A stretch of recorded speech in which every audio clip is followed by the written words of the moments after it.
Well folks, welcome to the next video in the middle of the cold December in the COVID-19 outbreak. And what we're going to do today is we're going to dismantle the Phlueger Summit bait casting reel, which is a nice little reel. This would have been made probably mid-century. Now what you see here, this particular reel, it has a line winder, which what that does is when you wind the reel along, it winds the line onto the reel in an even pattern instead of it bunching up, and that's essentially what that's for. And as is typical with these reels, it has a ratchet which is based on the other side, and this looks like, because it's got a lot of fancy engraving on, this looks like it's kind of bejeweled, bit of bling, but in actual fact this is the bearing. If you look at the other side, depth of field's a bit pants on this thing, but there you go. There's another bearing there which is also made of red agate. It's not a ruby as some people think. But it is a beautifully decorated reel, and it's typical of mid-century thinking on fishing reels, and it's quite an interesting time really. This particular reel has Phlueger Summit instructions, and these are the original instructions with it, and we'll probably be referring to those a little bit. And there's also a product called the Little Giant, which is Phlueger's spanner for taking this apart, which came with the reel, and that is pretty typical actually of Phlueger stuff. So I guess what we're going to do now is try and take the reel apart. So first off, we use the Phlueger spanner to undo the central winding nut, and that will allow us to lift off the winding arm which is underneath it. There don't appear to be any washers or anything under that. So, but these reels, you know, I've had them for quite a long time now, and whoever's taken this apart before probably has lost all the washers. So if you got a washer in yours, it's probably supposed to be there. Right, so the next step is going to be to take these screws out and then lift this off. Right, so these screws here, these are to hold on the front piece, so they are a little bit shorter, so they'll just drop away. So you'll see them actually dropping away when you unscrew them.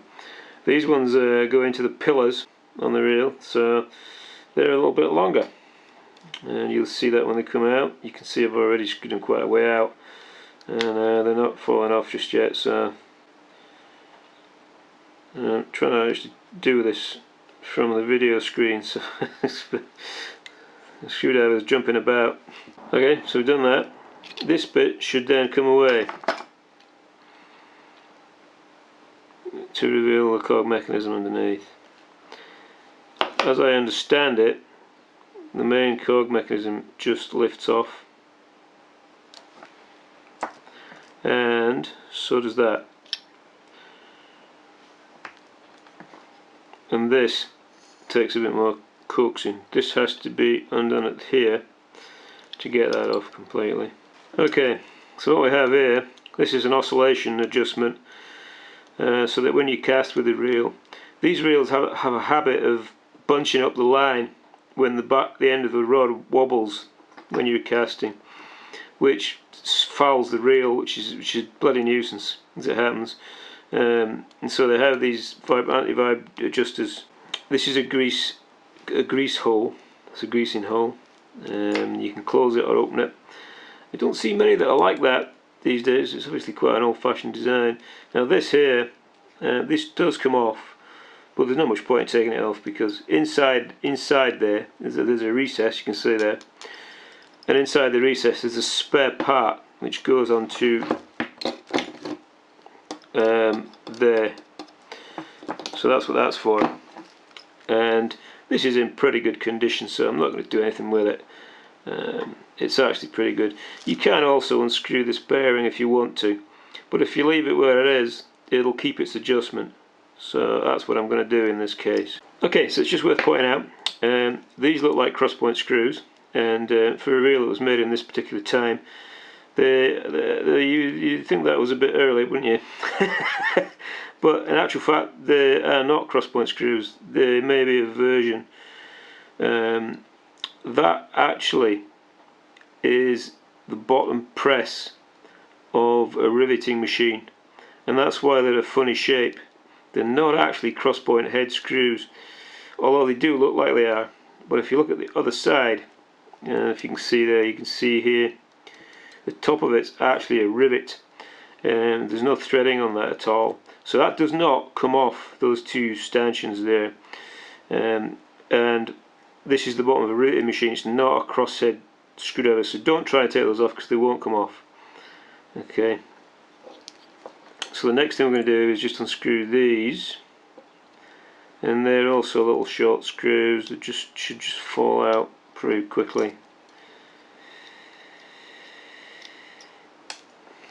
And then this just lifts away, and we'll deal with that in a minute. So now in a position where the end piece here, that comes away like so, allowing you access to the drum, and there's a spring underneath here, and you can fiddle with it. I'm not entirely sure what that does at the moment, but there you go. That's the plate off the end. Right, now this here is the drum. We'll just lift off the other agate bearing, and we've now got at the end there, you can see there's a ratchet which does have a fair bit of wear on it. It's not too bad, it does work though. And you got a spring here. Now these are riveted on, so they don't come off, and it's not wise to try and take them off. This type of spring where you've got two arms coming up in a circle, they're notoriously problematic if you muck about with them, so it's best to leave them alone as much as possible on any fishing reel, especially the wooden ones, and this one's no different really. Right, if you undo these pillars will come away and you can clean the reel, and there's no problem with that. Again, that bearing, if you want to change it, you will alter the adjustment of it. You can unscrew that and take that away, and that's the ratchet switch clicker, which is riveted down, so you can't actually move that. So what we have left is, this is the line guide, and this does come away. You have to move that little tab there so that you can lift that off. And it does come off. It does come off. It comes away.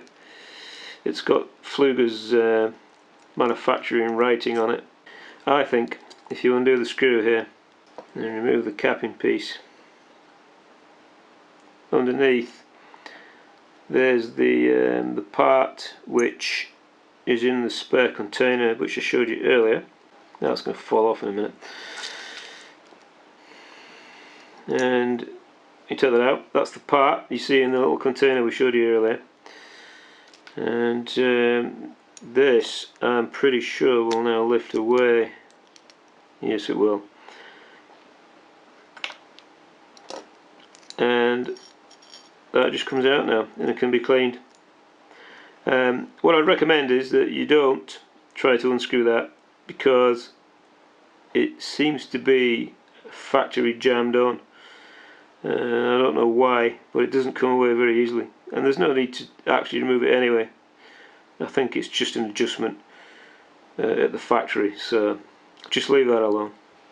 Okay folks, that brings us to the end of disassembling the Phlueger Summit 1993 with agate bearings.